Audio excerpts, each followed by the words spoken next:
key to breast cancer is to find it early.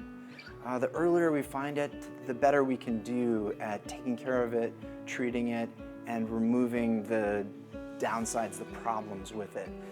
It's inevitable that it will come. We know that. Our goal is to try to catch it early. And that's really, I think, where we in this community have just tremendous resources to get out there. We have an amazing 3D mammogram scanner at the PeaceHealth Medical Center. We are so fortunate to have that. You actually probably have to go to a big city like Seattle or Portland to find a scanner of this quality. It's amazing. Unfortunately, it doesn't work really well until we get the breast in there to take a look at it. So my goal here today is to really encourage people to get there, use that machine, get to your doctors. You can even call directly and schedule an appointment to get in there. You don't even need to see a provider, and we can get you set up and scheduled to be screened.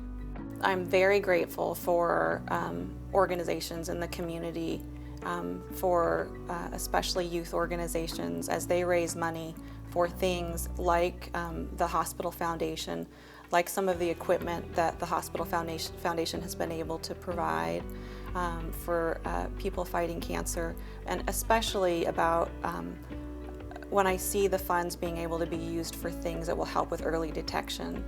I think my case is a perfect case. I was a young mom. I was very busy. I didn't have time for lots of things. I especially didn't have time to have cancer.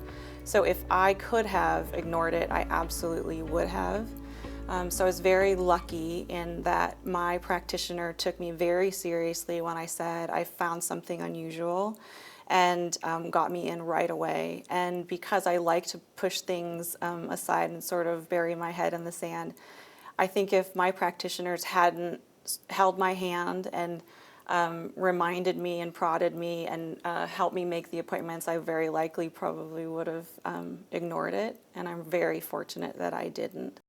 I was pretty thrilled to get a call from Jackie, who is our resource center staff member, and she said that the gymnastics team had approached her and said that they were interested in raising money for the Pinky Brindle Cancer Resource Center, and that they were hoping to partner with First Bank to be able to take advantage of one of the community service awards that they make available for youth groups in town who want to raise funds for not only their organization, but also to do good work in the community. So it was just exciting for these kids to want to adopt us as their fundraising opportunities. The PeaceHealth Foundation, its sole mission is to raise money and support the needs of the hospital here in Ketchikan. We are part of a 10-hospital system, but the foundation is specific for the hospital here in Ketchikan. So anytime anyone makes a gift to us, large or small, that money goes for one of the funds that we raise money for. The Cornelia Brindle Resource Center is one of those fund-generated activities. We are so fortunate to have the level of diagnostic equipment. Many of those things have been made possible by the foundation dollars, the charitable gifts that people give. We have 3D mammography capability here in Ketchikan, which for a small community like this, a small hospital, is just doesn't pencil out as far as the business plan, you know. But the charity that we've received from organizations, from individuals, has made that possible. So it's one of the other areas besides the Cancer Resource Center that foundation has made possible for our community. The gymnastics team has made a gift to the hospital previous to this, but this time they thought, well, the thing they do best is tumble, and and so they were hoping that they could use the fees that they were going to normally use for their meet, and that would go into their organization, that they would dedicate those monies for the Cornelia Brindle, and that then First Bank would come alongside and match that. So the team it was kind of a win-win for the team as well as for the Cancer Resource Center. Hi, I'm Sheila Kleinschmidt, Vice President and Community Development Officer at First Bank.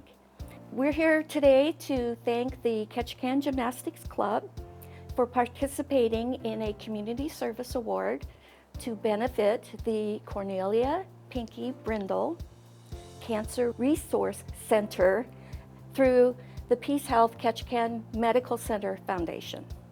Cornelia Brindle was married to Alec Brindle and was partner with the Brindles in the Wards Cove Packing Company, which was very beneficial to Ketchikan in the early years as they provided many fisheries jobs in Ketchikan as well as on Prince of Wales Island and the Aleutian Chain.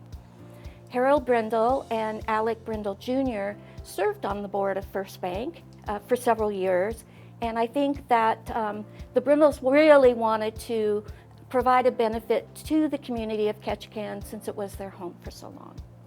First Bank received its incorporation in 1924, and it was initially just one office in Ketchikan, and over the years we have expanded through southern Southeast Alaska. And one of the major priorities for the bank, the directors and the management, has always been to give back to the communities that they do business in. The Ketchikan Gymnastics Club has been really nice for the community of Ketchikan, and with some of our grant assistance, we've been able to provide scholarships so that some of the young individuals that maybe wanted to take gymnastics, but their family situation was such that they couldn't afford the tuition or maybe some of the gear that they needed, they were able to get a scholarship. And then also, they have been very, very active taking opportunities in Ketchikan to fundraise via our Community Service Award program. And to date, they have raised about $12,000 to benefit other communities in Ketchikan, like Loving, Women in Safe Homes, Let Me Run, Girls on the Run. There's a program through the PeaceHealth Community Foundation that is called the Healthy Services Community Fund, and then, of course, the Pinky Brindle Cancer Resource Center. You know, I'd like to again say thank you to the gymnastics team and the club because, you know, they have really grabbed onto this opportunity, and when we work together, you know, they're always asking me, you know, what organizations can we benefit? And so they've really taken advantage and demonstrated the spirit of the Community Service Award by performing a community service and helping others in the community. Back in 2005, I was in a meeting and the bank was discussing the dilemma that many of the donation requests that were coming into the bank were high in terms of dollar amount. So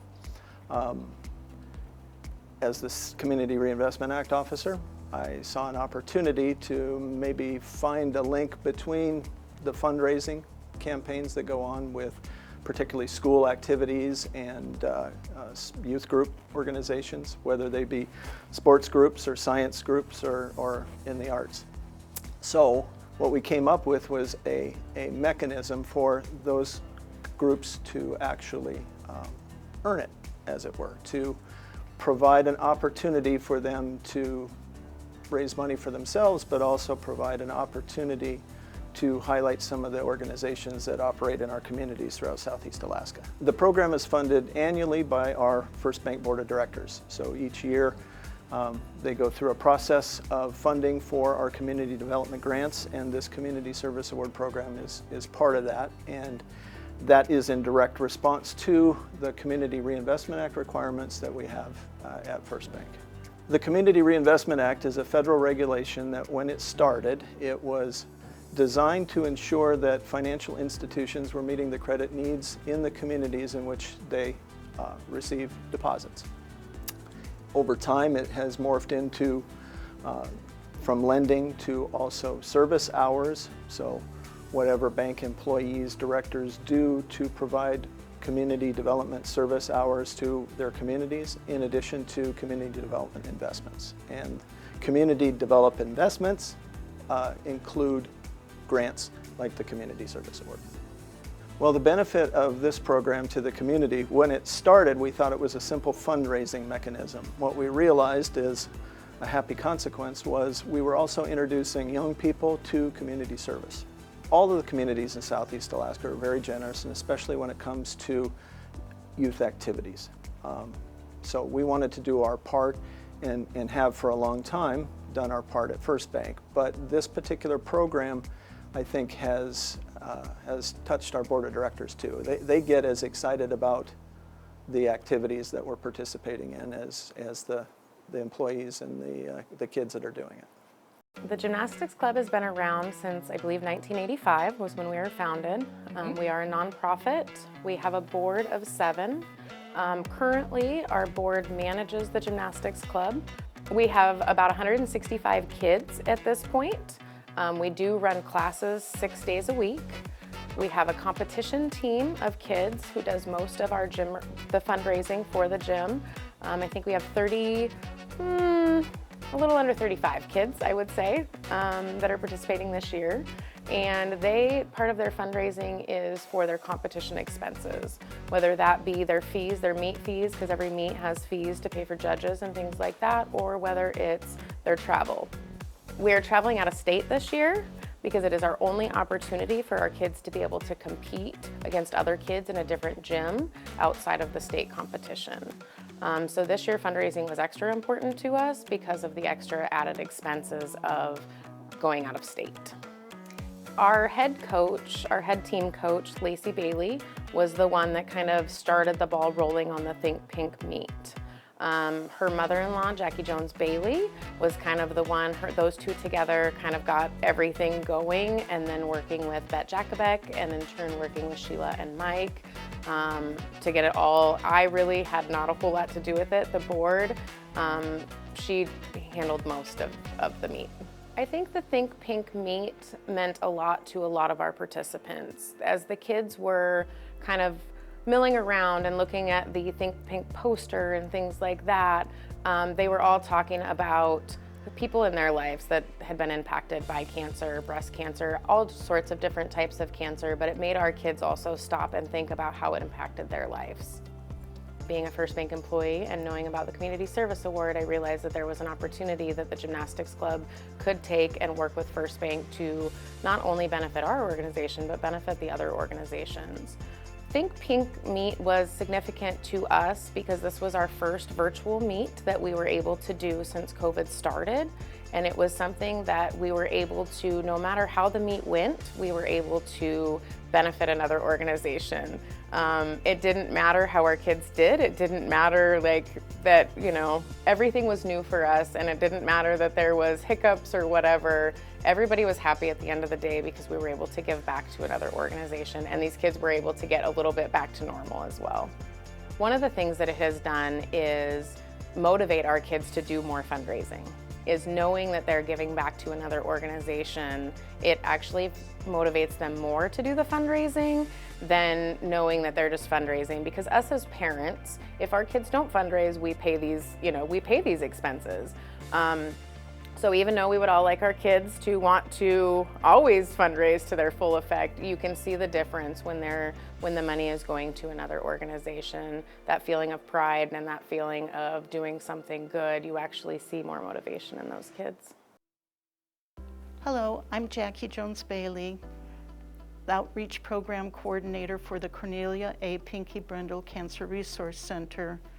I assist patients when I am contacted with finding resources for services that are available and much needed services for their cancer treatment. We have a support team available to individuals at the Resource Center. We have oncology nurse specialists. We have spiritual care assistants. We have physical therapists, occupational therapist, and speech therapist. We also have patient navigators who can reach out to your provider if they're not here in Ketchikan. They may be somebody down at Swedish or UW, and we can help you make connections with those individuals that help facilitate your care so there's less hiccups in the road. We have Pinky's Boutique, and with that boutique we have hair products, we have hair care products, we help people who may need a wig and help them, we assist in measuring and ordering whatever these individuals need. We also have samples for prosthetic breast. We have clothing that you can order, and you can reach out to me at the Pinky Brindle Center, and that will get you connected, and we'll help order anything that you need, but by just letting us know. So you can call PeaceHealth and ask for the Cornelia Pinky Brindle Cancer Resource Center, or the number is 907-228-8830, and leave a message and I will call you back and we'll get connected. We have targeted the funds being raised specifically to breast cancer patients. The money that we are raising is going to be used for books for our library, handouts, literature, as well as any of the supplies that we need to restock what resources we do have. You do not have to be a PeaceHealth patient in order to receive services and support. We help everybody who asks for help. We have a lot of contacts from the Prince of Wales, Metlakatla, and KIC, and the local nurse practitioners. So they just have to call us, and then we send them the information that they're looking for. So, and there's never a charge for our services that we provide. Hello everybody, my name's Dr. Timothy Horton. I'm one of the pediatricians at Ketchikan PeaceHealth Medical Center. I'm also the section lead for the primary care group. I'm here today to talk a little bit about breast cancer, and really my hope is to encourage people out there to use the resources we have at PeaceHealth to really get screened and see if we can try to minimize the impact of this disease on our community. I always feel as a generalist that my job, and I joke with my surgeon friends, is to try to put them out of business. Breast cancer and surgeons is tough news. When you're talking to a surgeon with breast cancer, it's usually pretty devastating. You're talking about removing things. You're talking about removing breast tissue. You're talking about removing lymph nodes. You're talking about removing the cancer when it gets beyond the breast. It gets very scary. So my goal as a generalist, and with my primary care group and our primary care group at PeaceHealth, is to really try to get people in early where we can identify and keep you away from that surgeon. That we have several tools to do that, 5 major ones. Mammography is at the end of that list, and it's the real one to get. But getting very good at self-breast exams is important. Getting in to see your primary care provider regularly to be checked out, and if you have any worries or concerns, have them look so they can check out for you. We've got 7 fantastic family practice doctors and nurse practitioners there, and our community is blessed with just tremendous healthcare providers that even outside of PeaceHealth that are there for people too as well, which is great. But doing that clinical exam can be really helpful to identify it early too as well. Some of the great tools that are out there too as well, you can even do on your own. We've got great risk evaluation screens that are out there. My favorite site to send people, and there's a lot of different sites out there, you can check them out, they're all very, very good. But the Susan G. Komen website, if you see all those little pink ribbons for people, that's the Susan G. Komen Foundation. They do a lot of great work with breast cancer screening. And what you can do on there is you can go in there and answer a couple different questions, and then they can really help you assess what your risk is and how early you need to get in there. You can get a score even, or get that information and bring it into your primary care provider, and they can say, okay, great, when you are 45 years old, we need to start doing your annual screenings and get you into that mammography to be able to check that. Or maybe you have to wait till 50, or maybe you have to wait to 55, or whatever it is based on your risk.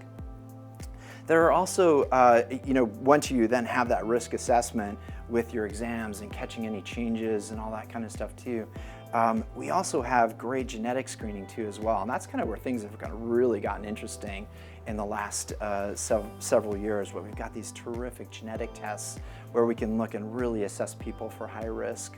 It brings it a little home to our community a little bit. We do have a couple populations that are super high risk here in Ketchikan. Our Native American women are at twice the risk of everybody. So we would love to see our Native American population come in and get screened, because they're at very, very high risk. We also have some little micro populations too as well. We have some Ashkenazi Jewish populations in town that are super high risk. That's where you might hear in the news of BRCA genes and stuff like that. That is seeded in multiple areas in Alaska, so we actually have that gene quite a bit in this area, so it's a great idea to get in and get that checked and see if you have that risk factor, which is a very, very high risk factor for breast cancer screening. So it's really a great tool that we can use too as well. And then finally, which is really the most important part probably of this process, and the sort of point where all of this lead is the mammography. And mammography is just a great tool. It's really just kind of a fancy X-ray. And what is very cool about our machine is we have a 3D mammography screening tool that we have at the hospital, which is a very, very good tool for getting really nice high resolution. You can find very, very small areas of cancer.